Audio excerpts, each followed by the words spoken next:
We're going to talk about diversity, equity, and inclusion within fundraising teams. And this is an incredibly important topic. And we are really blessed today to be with an amazing expert who's going to join us in a few moments. So you can look forward to that.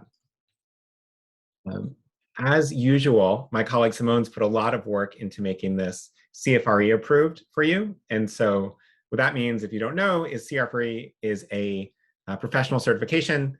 If you're working your way towards accreditation, this is here for it. At the end of the session, we'll drop a survey in the chat. That chat will help certify your participation.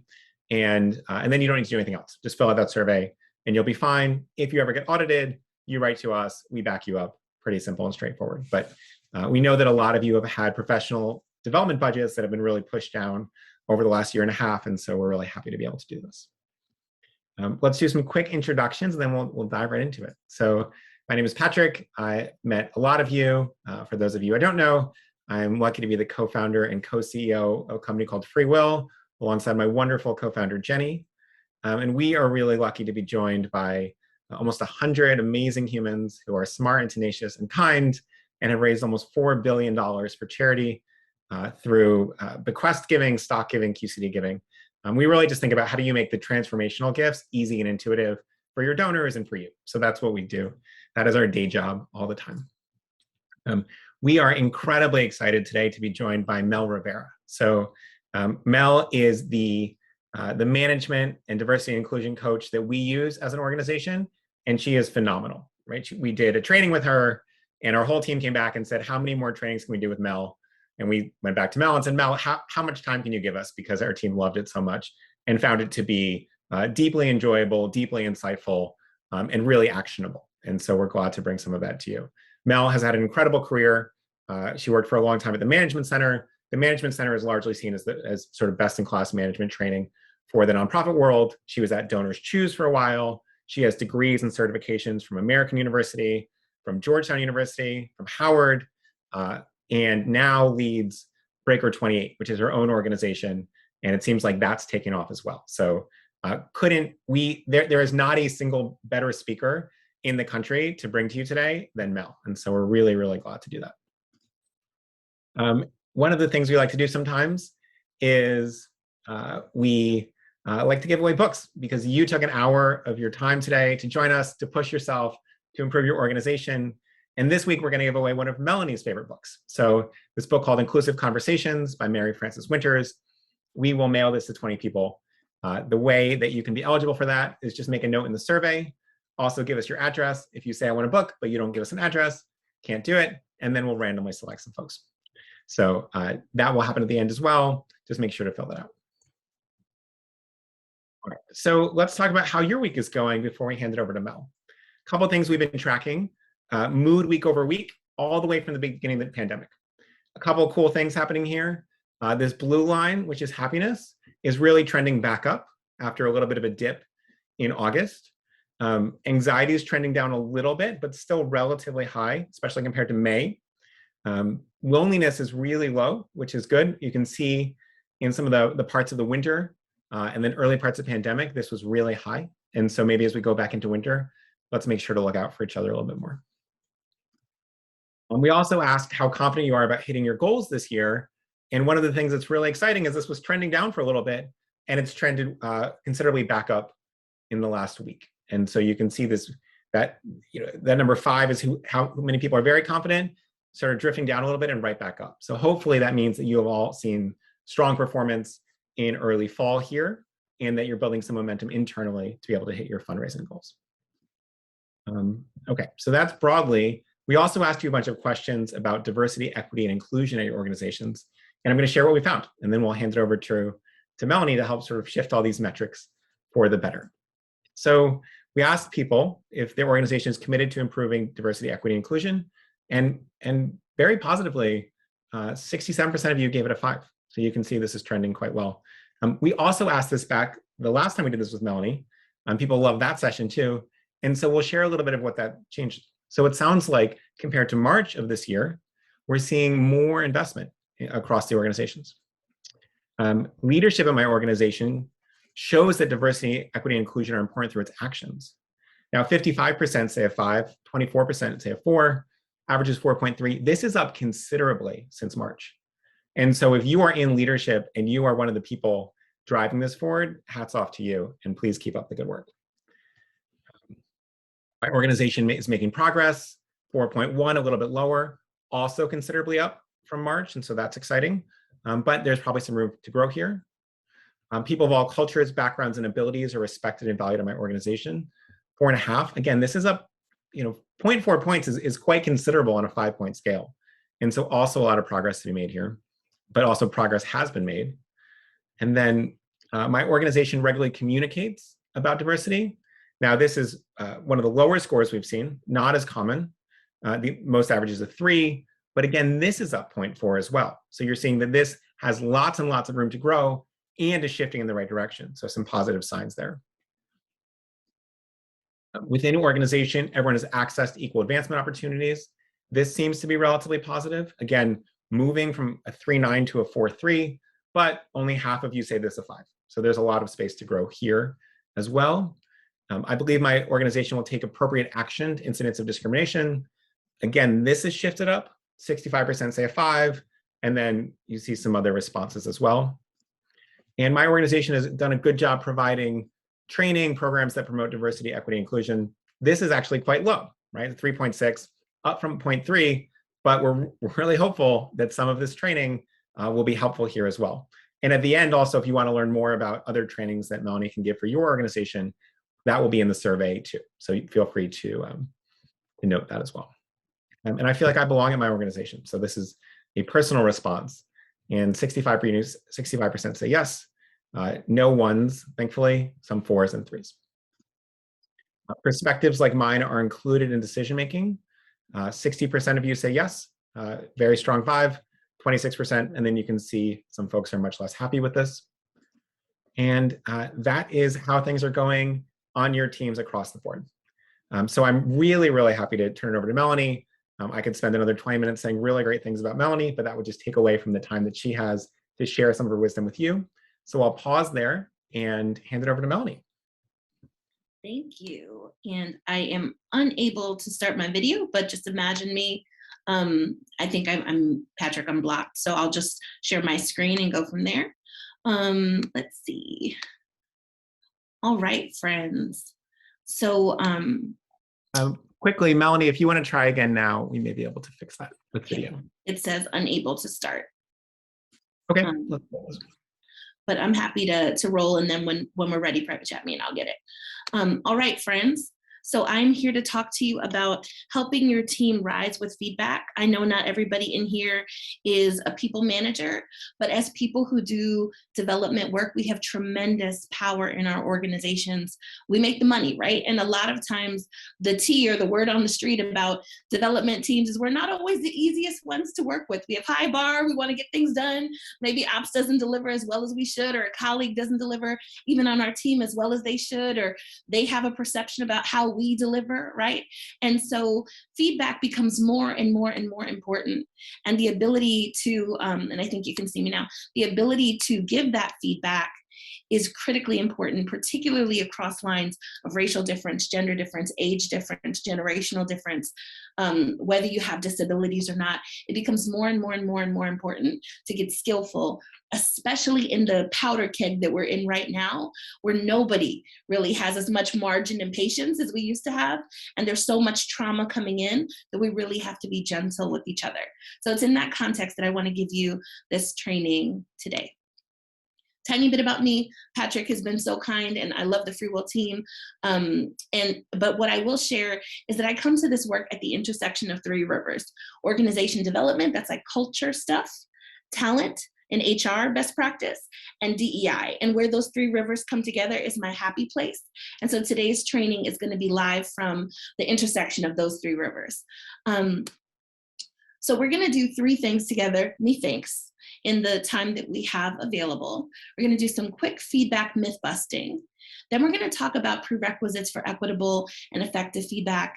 And then finally, we're going to go into the RISE model. And in Simone's survey, you'll be able to ask if you'd like a free self-assessment to see how well you do with the RISE model on your own. So here's my 3 things I want to emphasize related to feedback myth busting. Critical feedback, even on teams where we work very closely together and it can be a little tough sometimes, doesn't necessarily decrease morale or break relationships long-term unless you give it poorly or haphazardly or without intentionality. The second thing I'd share is that giving tough feedback doesn't require a mean tone or edge. Warm, firm is a thing. In education, which is my background, I was a partner at the management centers at Equity Practice, a teacher, a principal in residence. Warm, firm is a way that we gave feedback to kids, right? We would say something that needed to change, but we said it in a way that didn't break the relationship. That's a whole way to live, right? We can give feedback that way at work. And when we're giving feedback across lines of difference or power difference in the org chart, we've got to be really careful that we stick with warm, firm. That's the difference between how could you, which is not warm, firm, and hey, I know this wasn't your intention, but it can't happen again. And so my invitation is that we can give tough feedback, we can give decisive feedback, we can set a boundary and do it in a way that builds relationship and doesn't break it. The third thing I'll share, which is really important to us in development, particularly if you come out of high-performing organizations where they say things like, feedback is a gift, feedback is a gift, feedback is a gift, is feedback isn't always a gift. Sometimes when it's steeped in bias or traditions that are not requirements, or it's unevenly dispersed in the organization, so I, as a woman of color, get more of it than you get, right? It can be a tool of injustice. It can be weaponized. And so I want to just invite us to be open to the fact that feedback is important and feedback is not always a gift. Sometimes it's more about the giver than about the recipient, and our glasses aren't always accurate.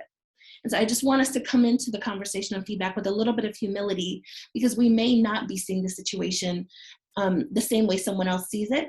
And our perspective might be a little warped based on the identities and power and privilege we hold. So next, I want to get into prerequisites for equitable feedback. One of the things that was most troubling when I worked with schools is sometimes there was a culture with instructional coaches and others, and I've seen this in other nonprofits too, where everybody should be willing to take feedback from anybody at any time. And if you're a good professional, you should just be ready and able to do that. That's hogwash. Right? There are prerequisites to give feedback equitably and healthy, in a healthy way in the organization. The first of which is professional trust. If you've got to give somebody tough feedback, I'm not talking about too many commas. I'm talking about substantive, meaningful feedback. The way you talked about our population that we serve was deficit framed. We can't do that again. Tough stuff. There's got to be professional trust. And by that, trust has 4 C's. There's only 4 things that connote professional trust. Trust in your competence, you know what you're talking about. Trust in your character, you're not doing this to hurt me, you don't have ulterior motives. Trust in our common focus, we have the same goals, we're aiming at the same basketball hoop. And then consideration, the way that you bring the feedback shows that you care about me as a person. If one of those 4 legs is off, the whole stool falls down. And so it doesn't matter how accurate your feedback is, in the absence of professional trust, it still may not land. And so my invitation is, particularly if you need to give more feedback on your team, or if you feel like it's falling on people who are not hearing you, then my invitation is to look at these 4 C's and to figure out where the professional trust is broken and do what you can to repair that trust so people will be more ready to hear from you. The second thing that is a prerequisite for equitable feedback is proactive, explicit communication. So for example, let's say you are working with a new development coordinator on a proposal, and you have not laid out for this person who's more junior in the organization what good looks like, or what the guardrails are around your collaboration. And then they goof royally.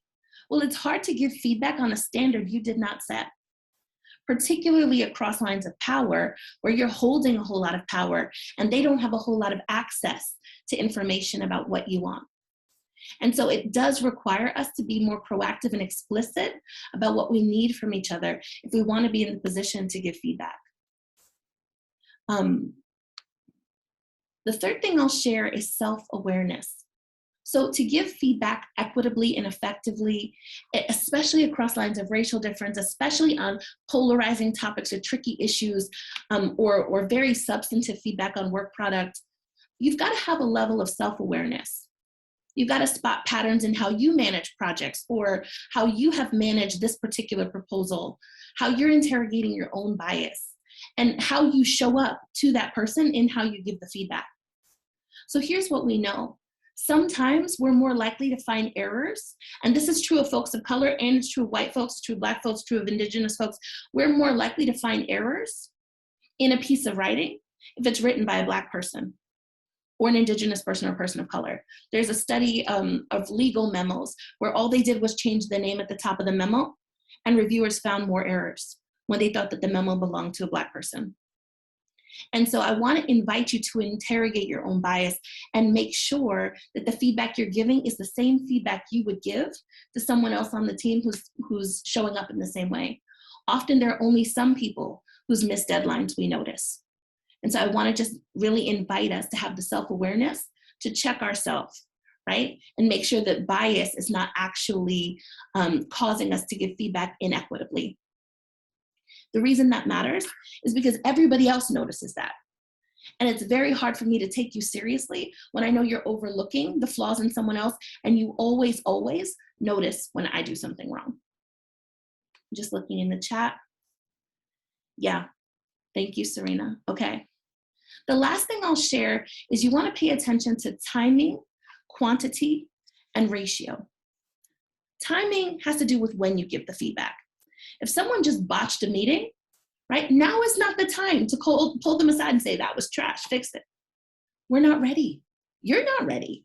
You might still be angry. You're not ready to have the conversation about the fund meeting they didn't prepare for, right? So think about, am I ready? Are they ready? Is this appropriate timing? That's one question.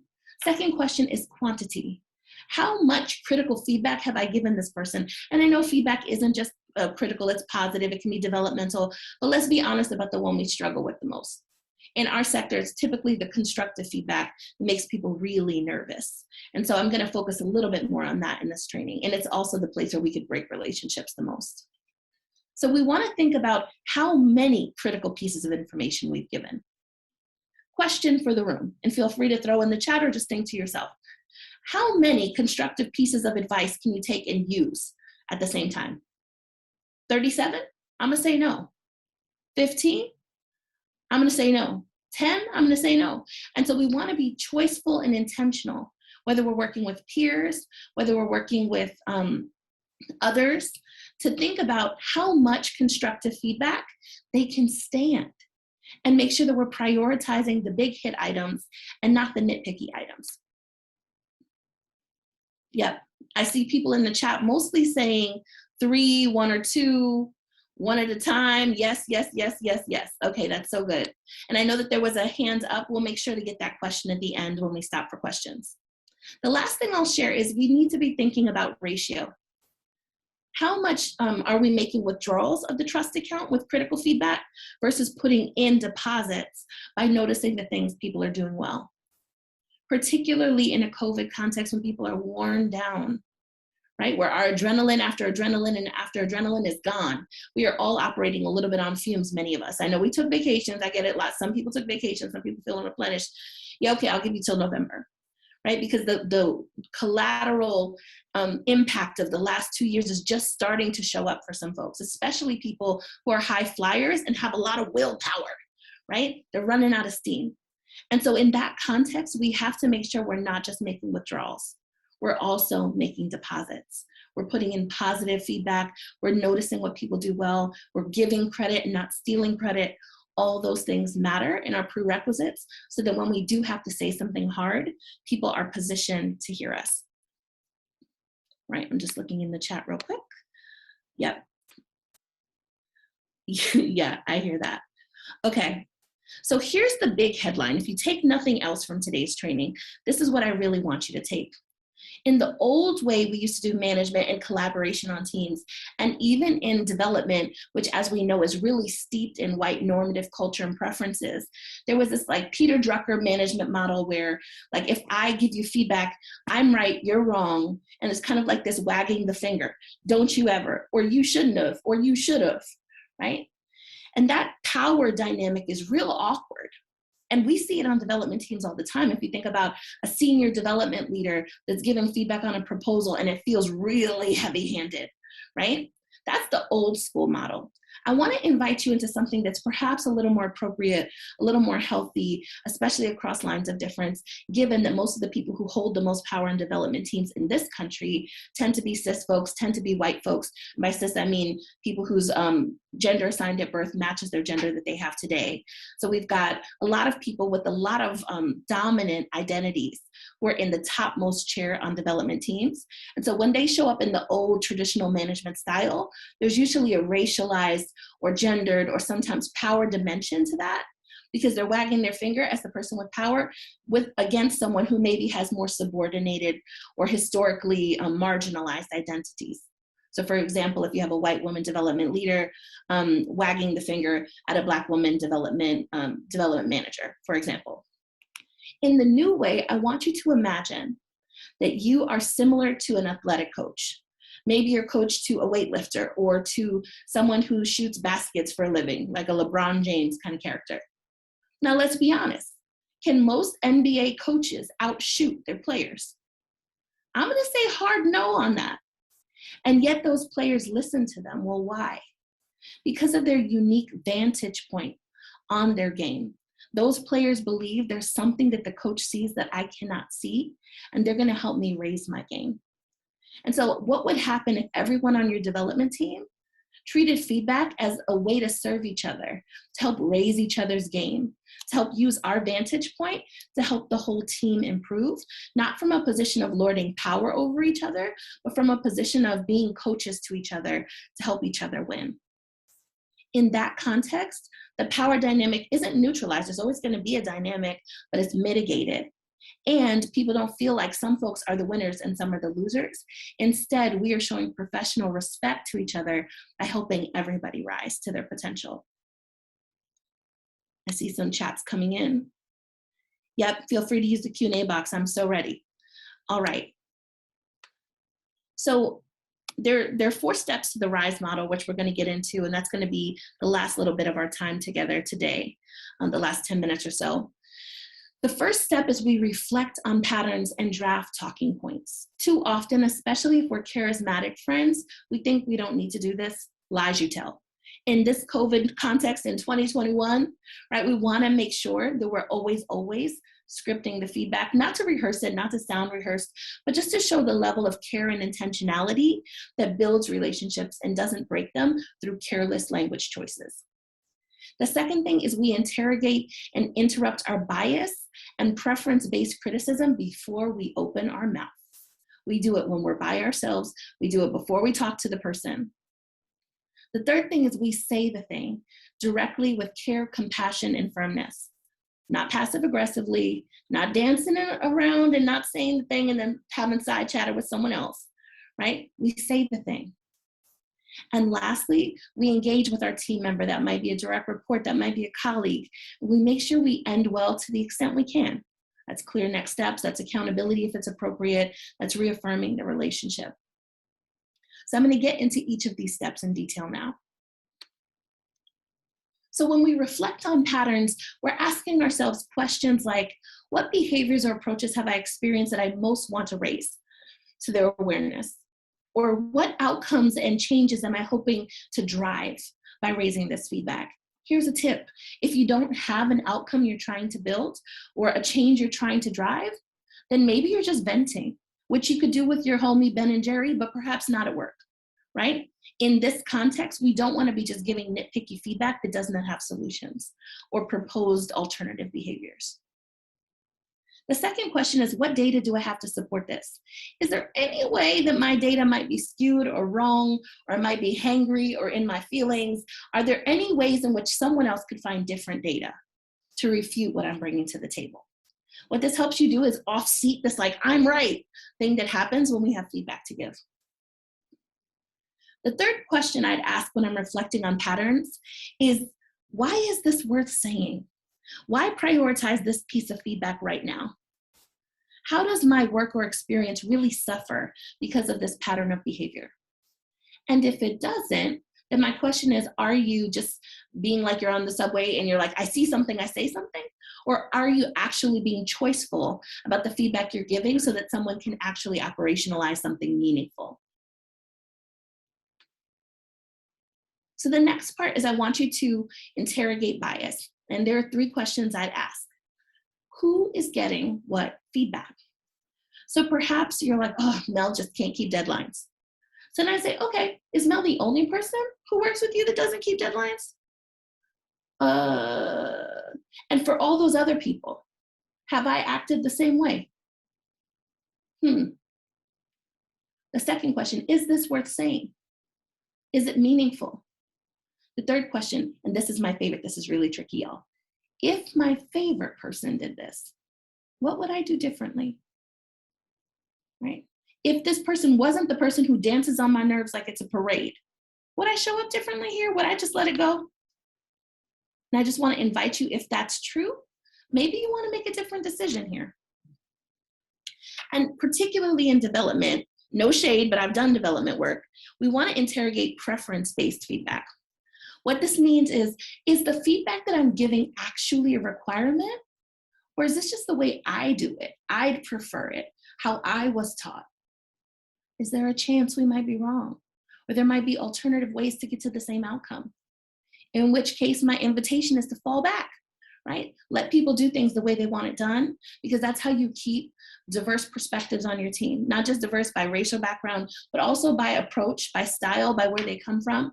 If everybody has to do things the same way to win, then people who are having to contort into a pretzel to fit into your mold, they're gonna leave.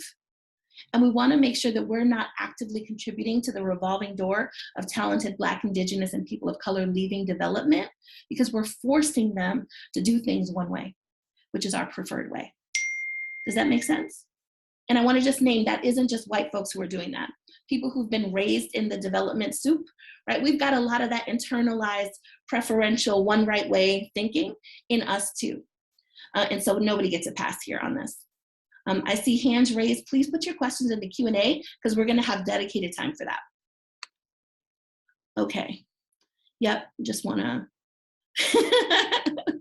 I see people writing in the chat, funny. Okay, so I want to run you through a quick case study. If we had more time together, I'd ask your input, but what I'm going to do instead is I'm going to give you how I would process the situation.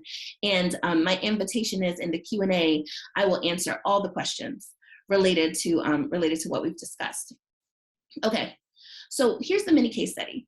Lanita, she's the manager of a long underperforming finance team. Julian, if you have a question that's like tactical, like you can't see something, feel free to put it in the chat and I'll take a look. If it's just a question about the content, then I'll answer it in the Q&A section. All right, so Lanita is a new manager of a underperforming finance team in a medium-sized nonprofit. And in her first few months, she noticed that Ben, a fellow new member of her team and the most junior member, is making lots of mistakes, turning things in late, all around seems to be overwhelmed. Although his resume implies he's done this job before, so it's a little weird that he would be overwhelmed. Ben's feedback to Lanita is that this is a hard place to do this job because team members don't turn in expenses and reimbursements on time, and no one on the team is able to help him learn because they're also slammed, including yourself. So your manager, the person who manages you, who's Ben's manager, brings up Ben's underperformance and tells you to handle it. So in light of what we've discussed, how do you process this situation and determine what feedback to give? So here's how I think about this. I ask myself questions like, well, I know this team has been underperforming for a long time. So I'm guessing other team members have been failing too. Why zero in on Ben? I ask myself, have I been allocating enough time as a manager, or let's say I'm not a manager, as a peer, as a more senior development staffer to onboard and support Ben? If not, what can I shift before assuming he's the problem? And thirdly, Ben mentioned colleagues not getting him what he needs as a driver for certain processes being late. Are there ways his position, junior most team member on the team, or tenure might put him at a disadvantage? If so, how might I use my power to help? Those are all things I might think about when I'm reflecting on patterns.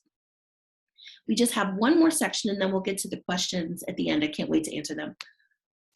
Okay, so we're gonna say the thing and engage. There are 4 steps here. We wanna first show our cards. We wanna begin the conversation by naming our intent and or affirming the relationship. That might be something like, hey Ben, I'm so grateful to have you on this team and I know how hard you've been working to get these expense reports caught up. Then we talk about past, present, and future.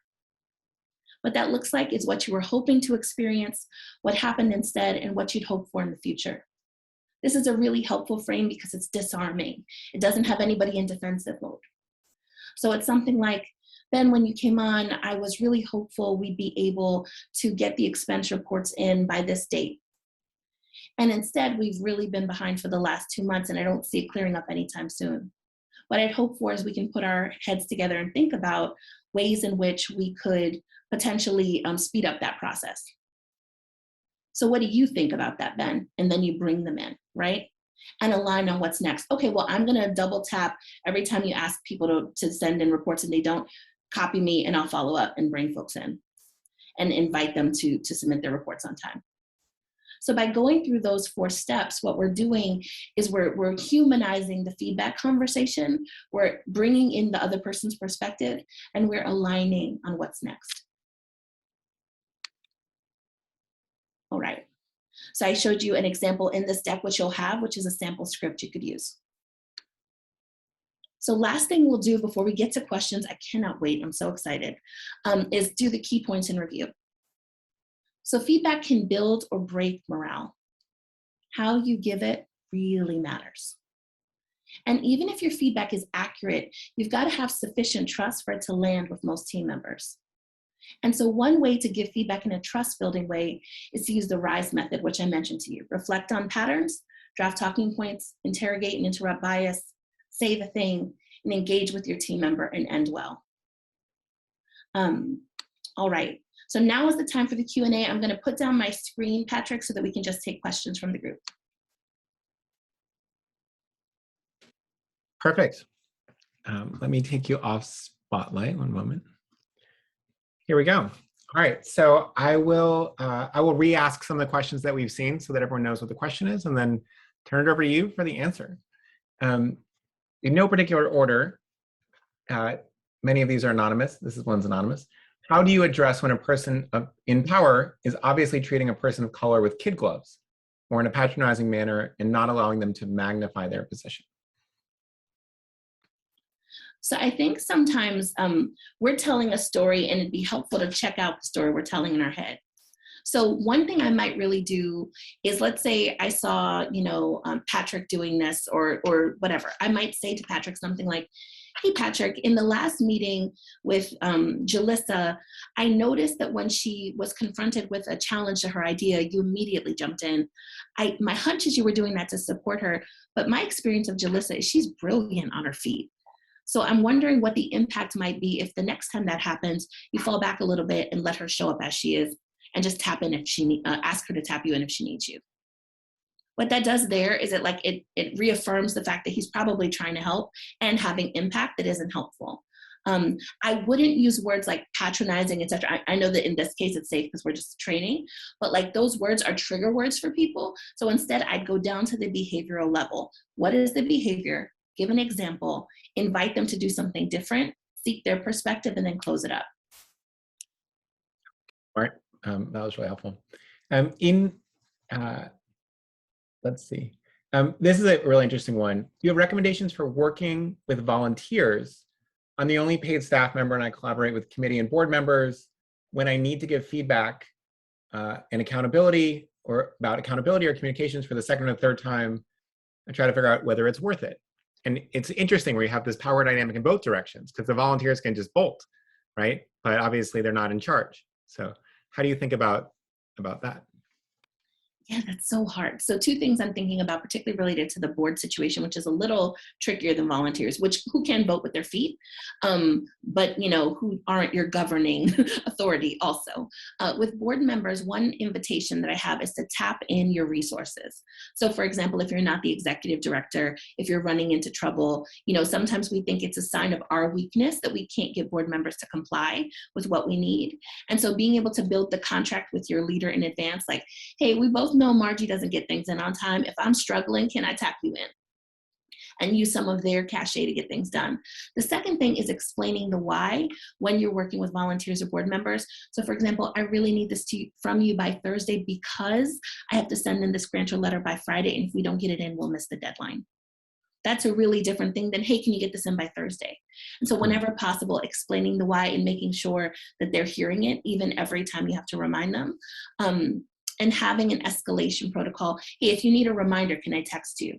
What do I do if I don't get this from you? So they've already soft agreed for how you can bug them if they aren't on time and don't deliver what you need. That's really smart. There's a question from Jolene.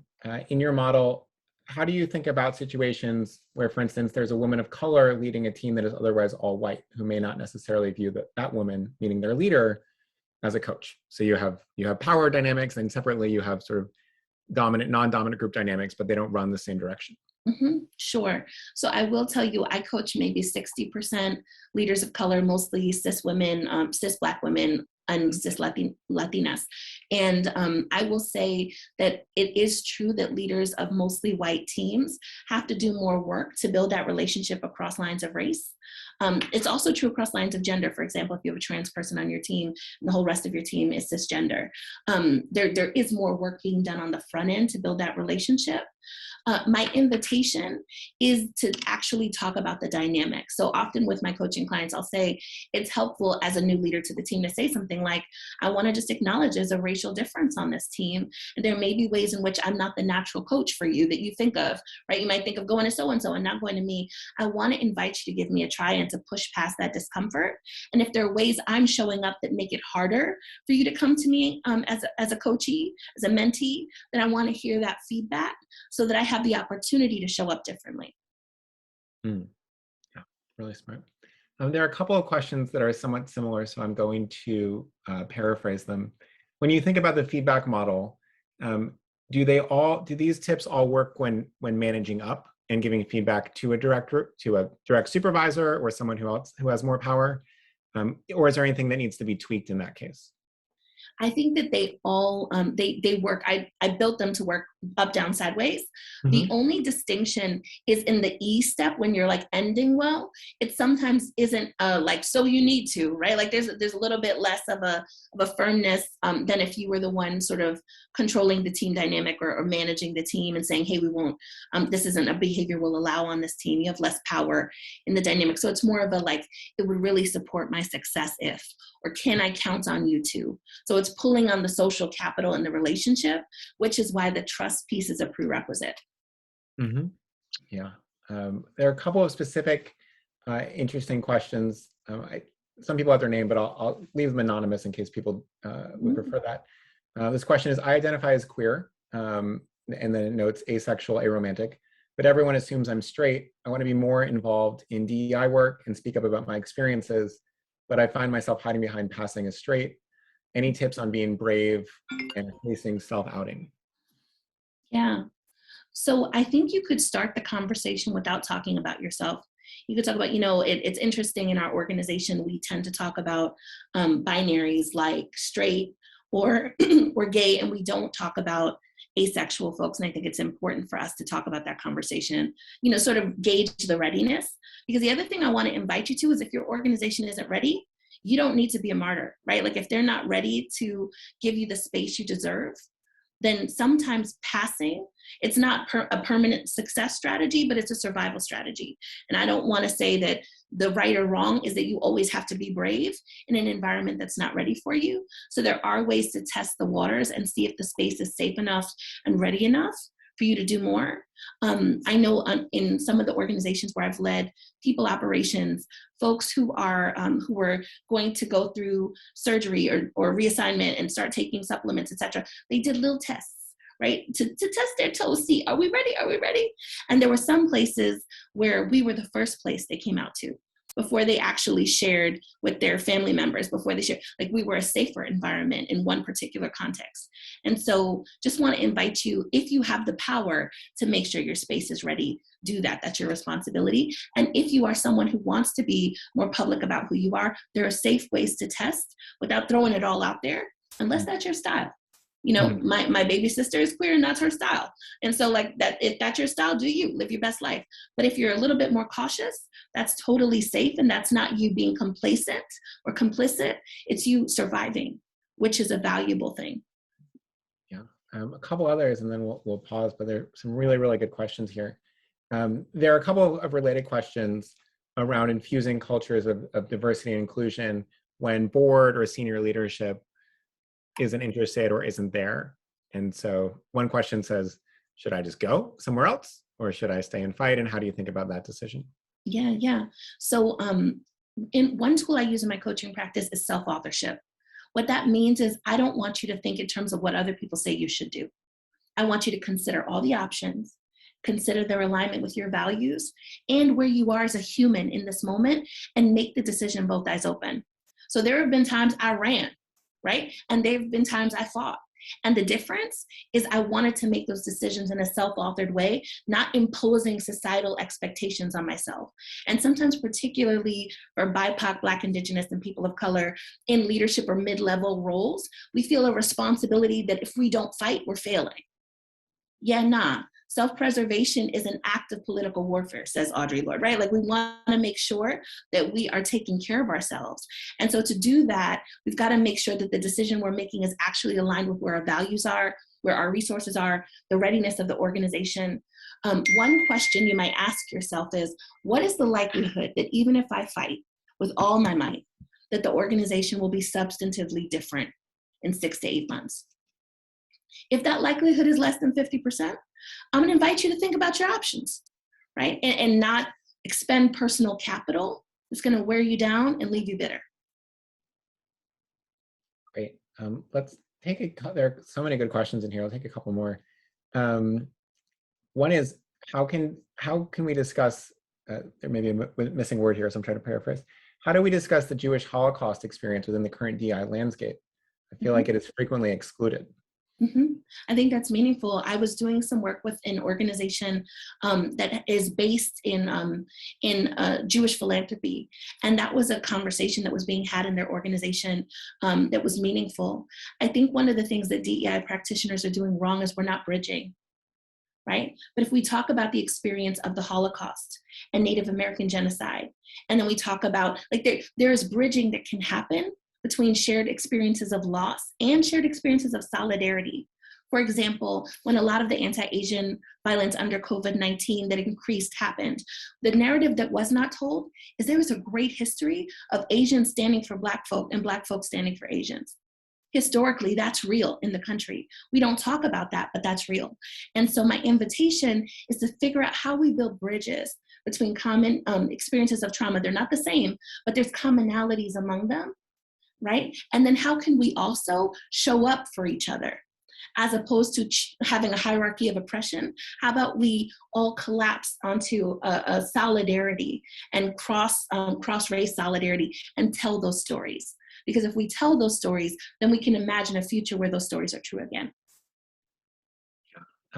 There's another dozen questions, but let's do one more. I think this is a good one, also anonymous. How do you come back from giving too much feedback and damage relationships? I mean, this training is so good, but very few people on this call are going to be at the very day one of their career. So we haven't been perfect along the way, and there are probably some damaged relationships. What's your advice going forward? Yeah, I think you say the thing. You say it directly. You call yourself out, and you do it privately, one-on-one, where you aren't being performative and getting no accolades. Saying, listen, I've been too critical. I think some of my feedback may have been biased. I didn't know. I really didn't know. And I am committed to you to do better. And you will notice a change. And if you don't, you're welcome to call me in. It's not your responsibility, but it's your invitation. Here are the concrete things I'm committed to doing differently. And whether you receive it or not, that's my commitment to you. And then do them and see what happens. Yeah.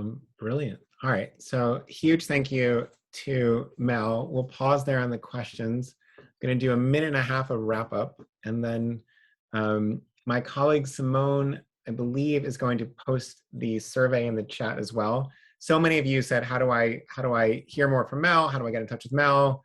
And great. And so add your name to that survey, and if you want to sign up for some of the tools that Mel is offering, we'll make sure to transfer your contact information over to her so she has it.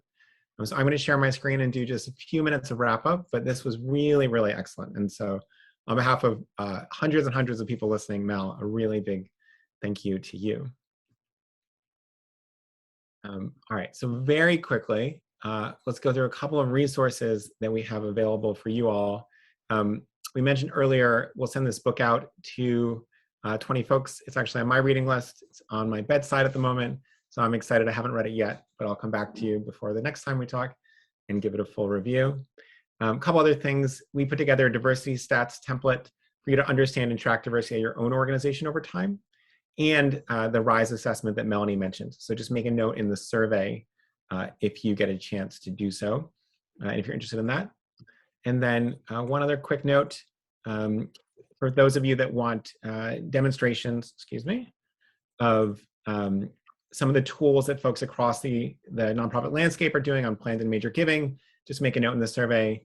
My colleagues Alyssa and Cassie are running that, and they are amazing. And yeah, next week, if you're interested, we're doing a deep dive on maximizing end-of-year giving from older donors. Older donors are one of the groups that tends not to be discussed enough, but are obviously are a huge engine of end-of-year giving. So that is on this time in exactly 1 week. And if there's anything else you'd like to talk about, feel free to email me at patrick@freewill.com. The best way to reach Mel is going through the survey, and we'll transfer things over as well. So that is the end of things. Thank you all so much for joining. I know that these conversations are incredibly important and requires a little bit of pushing yourself. And so I was really heartened by how many people came, and also how many people were really sharing their experience in the chat, which is just really brave. And I think that this whole community is going to have to move forward together.